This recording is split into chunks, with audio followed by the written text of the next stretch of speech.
Саламатсызбы? Биздин каналга катталып, акыркы жаңылыктардан кабардар болуңуздар. 2100-жылы Кыргызстанда канча киши жашайт? Бириккен Улуттар уюмунун божомолу.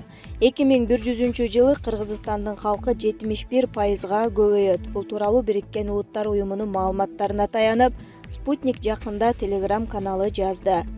Уюмдун божомолуна ылайык 2100-жылы Молдова, Украина жана Литва өлкөлөрүнүн калкынын саны 2 эсеге кыскарат.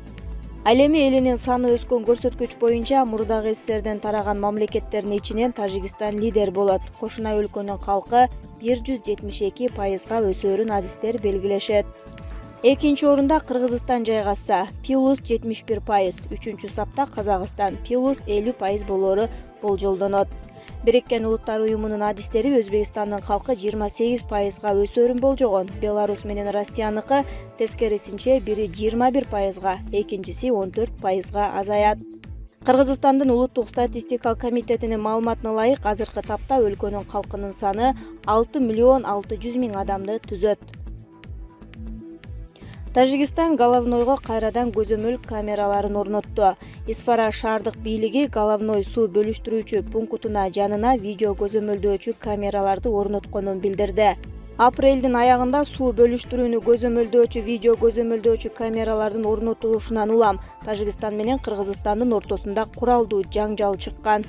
19-июлда Исфара шаарынын мэри Бахот Ваддин Баходурзода бул жолу видео көзөмөлдөөчү камералар электр мамычасына эмес, Головной суу бөлүштүрүүчү пунктунан 10 метр алыстыктагы бакка орнотулгандыгын айтты. Көзөмөлдөөчү камералар эмне үчүн керек? Суунун бөлүштүрүлүшүн көзөмөлдөө жана суунун деңгээлин өлчөө үчүн. Камералар өлкөлөр ортосундагы чек араны такыр аныктабайт. Головной суу алгычына токтолсок, тараптар кол коюлган келишимге ылайык милдеттерин аткарып жатышат, деди Исфаранын башчысы. 19-июлда Азаттыктын тажик кызматынын кабарчысы Головной суу алуучу жайга барган, бирок тажик аскерлери аны видеого тартууга уруксат беришкен эмес. Эске салсак, жаңжал 28 апрелде тажик тарап Головной суу бөлүштүрүүчү пунктунун жанындагы электр мамыга видео көзөмөлдөөчү камераларын орнотуп баштагандан кийин башталган. Кыргыз тарап камераны посттон алып салууну талап кылган, бирок тажиктер кыргыздар камераларды орнотуп, суу адистерине суунун деңгээлин өлчөөгө мүмкүнчүлүк бербей жатат деген жүйө менен баш тартышкан. Жаңжал учурунда кыргыз тараптан дагы, тажик тараптан дагы бардык байкоочу видео камералар жабыркаган. Булак Уа Чекет Кейжи. Рыскелди Момбеков сейрек кездешүүчү адамдарды министрлер кабинетин ушунча болду кызыл китепке киргизели. Бул тууралуу депутат Рыскелди Момбеков парламенттен 22-июлдагы жыйынында билдирди. Жаңы мыйзам долбоорун алып келгендер депутаттардан сүрдөп жатат деп жатасыздар. Андаларга Токтайым Үмөталиеваны алып келели. Министрлер кабинетинин мүчөсүнүн мамлекеттик сыйлыгы болсо, камакка алынышы мүмкүн эмес деп жазып алыптыр. Бул эмне деген түркөйлүк? Министрлердин бардыгынын грамоталары бар. Алардын бирөөсүндө камакка албай турган болсок, анда кантип коррупция менен күрөшөбүз? Алар президенттин макулдугу менен гана жоопкерчиликке тартылат деген бар. Биздин депутаттарды жогорку кеңештин макулдугусуз эле камап жатасыңар го. Биротоло анда министрлер кабинетин кызыл китепке эле киргизип коелу. Сейрек кездешүүчү адамдар деп туруп, буларга кол тийгизгенге, сөз тийгизгенге болбойт. Бул акыркы экземплярлар деп, ушундайда мыйзамды алып келесиңерби? Айланып кетейиндер. Болбойт бул мыйзамыңар. Алып кеткиле, деди Момбеков. Шайлообек Атазов министрлер кабинетиндегилер иштегендин ордуна карта ойноп отурат.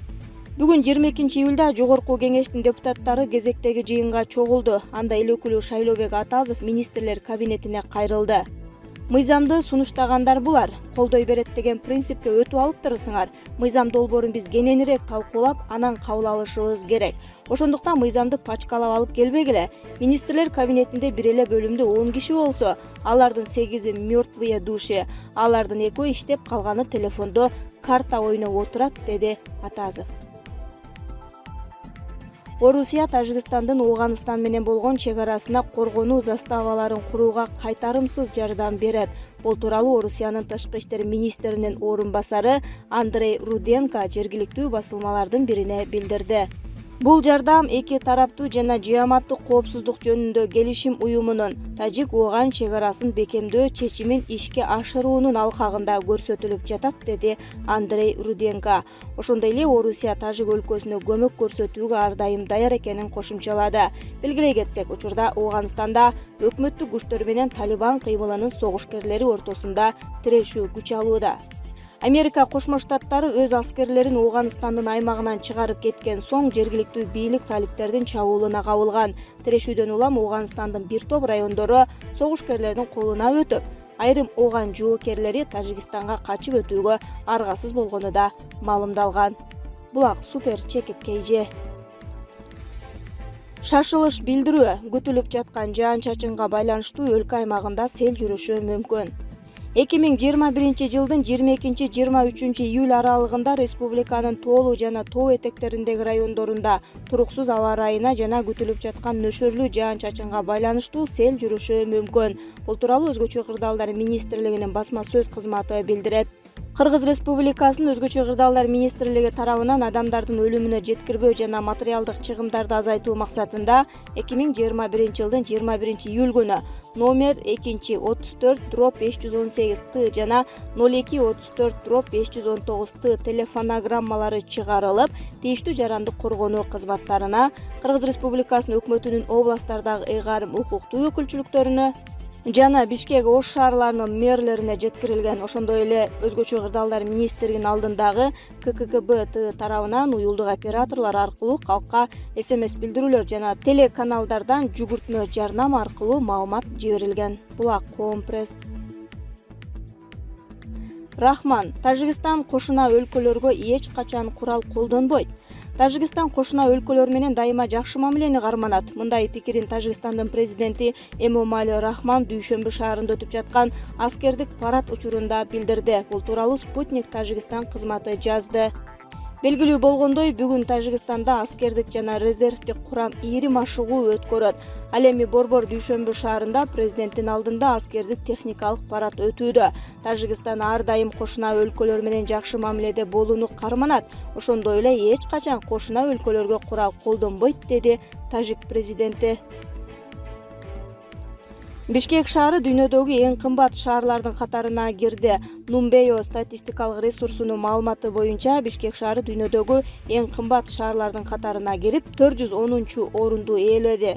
Жашоо индексинин баасы эң кымбат 5 шаарлардын катарына Швейцариянын Цюрих, Базель, Лозанна, Женева жана Берн шаарлары кирген.